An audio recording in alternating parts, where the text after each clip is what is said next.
Sir Sid, ako po si Alyana. Nasa edad na 40 anyos at magbabahagi ng karanasan na nangyari sa aking bayang Sinilangan dito sa parte ng Visayas. Hindi ko na minabuting sabihin ng eksaktong lugar. Gawa ng nandito pa rin nakatira ang aking nanay at mga kapatid. Karanasang hanggang ngayon ay hindi ko makakalimutan. Nang makaengkwentro ko ng mga nilalang na kung tawagin sa amin ay paraduno o balbal sa Tagalog. Mga uri ng aswang na talagang hayok sa pagkain ng bangkay ng isang tao. At ito ang aking kwento. Taong 1985, halos walang pagsidlan ang nadarama naming kalungkutan nung araw na iyon. Dahil sa pagkamatay ng aming tatay, ay itago na lang natin sa pangalang Amado.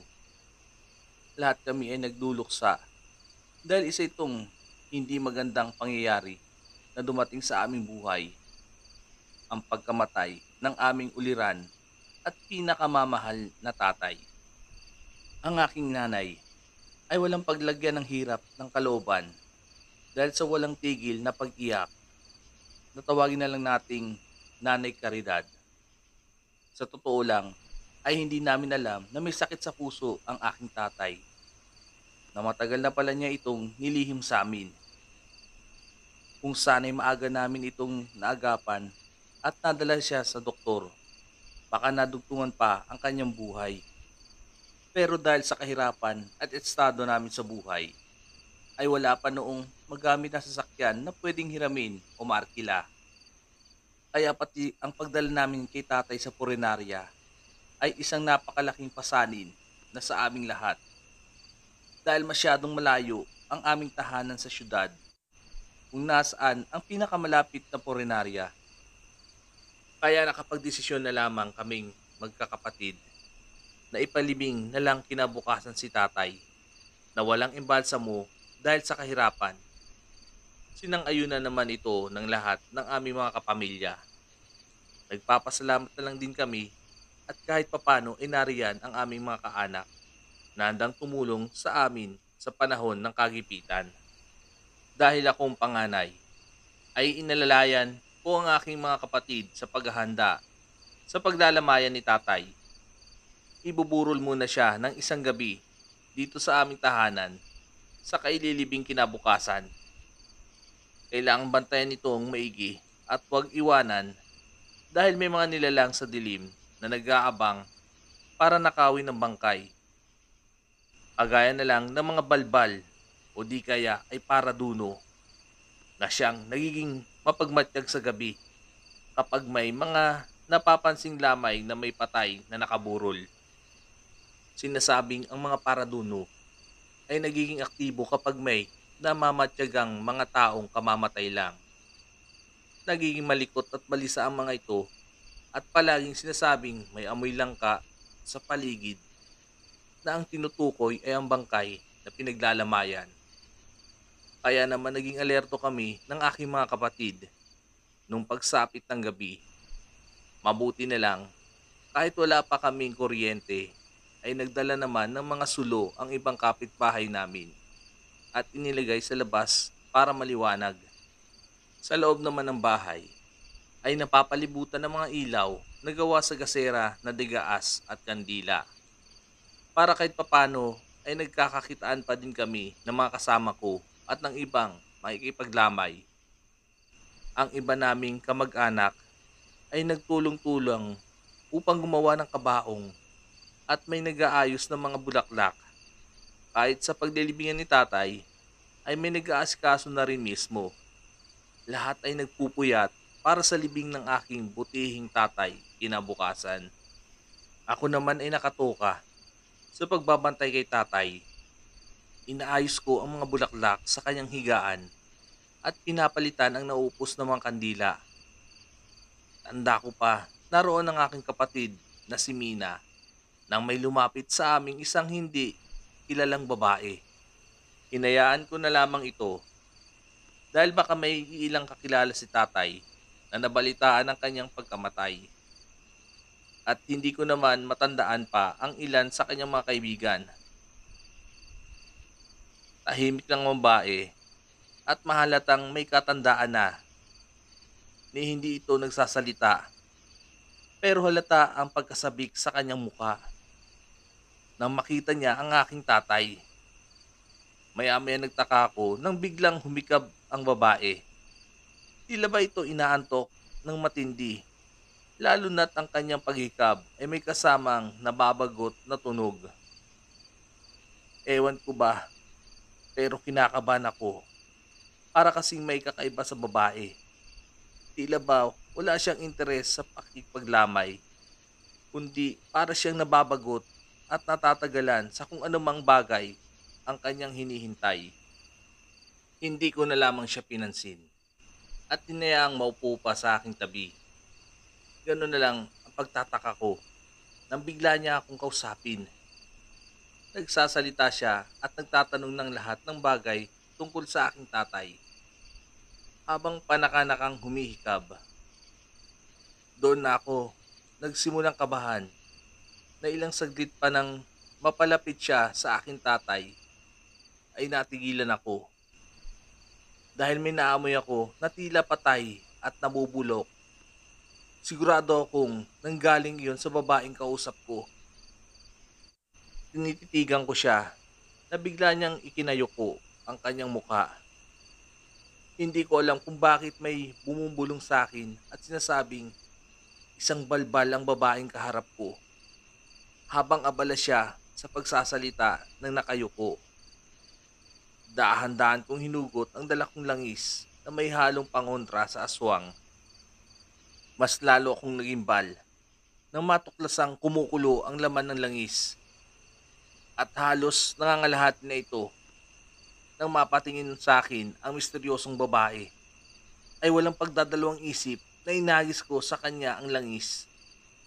Dahilan ng pagkabigla nitong babae at masasabi kong higit pa sa literal na itsura ng isang nagulat na tao.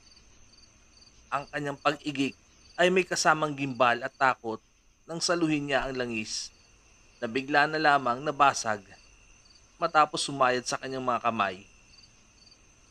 Ilang saglit lang ay nakaramdam ng pangangati ang babae. Tila ito nagapangan ng higad at naging dahan-dahan ang pamumula ng kanyang balat na animoy na susunog. Biglang nag-iba ang tingin niya sa akin. Naging mabalasig ang itsura ng mukha nito at nakahanda ng managpang. Bigla niya akong dinaluhong pero hindi ako nagpasindak. Agad ko siyang hinataw ng upuan na mabilis niyang nailagan. Habang nakikipagbuno ay napansin kong may iilang hindi ko kakilalang mga tao na amoy patay at nabubulok din. May buhat-buhat na katawan ng saging at ipinalit sa pwesto ng aking tatay.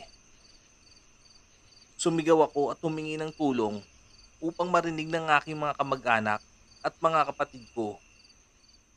Pero gayon na lang ang pagkataranta ko nang hindi man lang ako marinig at walang sino man ang sumaklolo.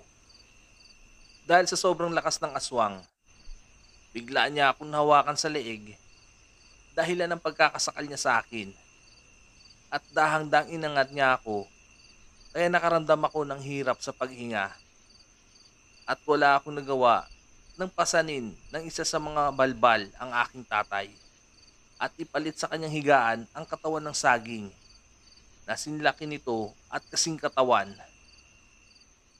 Lalo pa akong iningat ng babae, sabay sabing, "Wag na raw ako mag-alala at sila na daw ang bahala sa aking tatay." Upang mapakinabangan pa nila ito para maging pagkain at hindi pag-aksayan pa ng panahon upang ilibing. Nang matapos iyon, ay bigla akong nawala ng malay at tuluyang nablangko ang paningin ko. Hindi ko alam kung gaano ko katagal nakapikit. Ang alam ko lang ay nagising ako sa marahas na pagyugyog sa akin ni Mina. Sabay sabing kailangan ko na raw gumising dahil ngayon na ang libing ni tatay. Nangihina akong bumangon at sinuyod ng tingin ang paligid. Naalarma ako nang maalala ang nangyari kagabi at marahas na napalingon sa kinahiga ng aking tatay. Maayos na itong nakahimlay sa kabaong at natatakpan pa ng salamin ang sa bandang mukha niya, pero nakikita ko pa rin naman ito. Hindi ko tuloy lubos maisip kung totoo ba ang panaginip ko o hindi. Basta, isa lang ang sigurado ko. May mga balbal ng matake kagabi at sinugod nila ako para kunin ang bangkay ni tatay. Tila, ibig manlaki ng aking ulo sa mga naalala.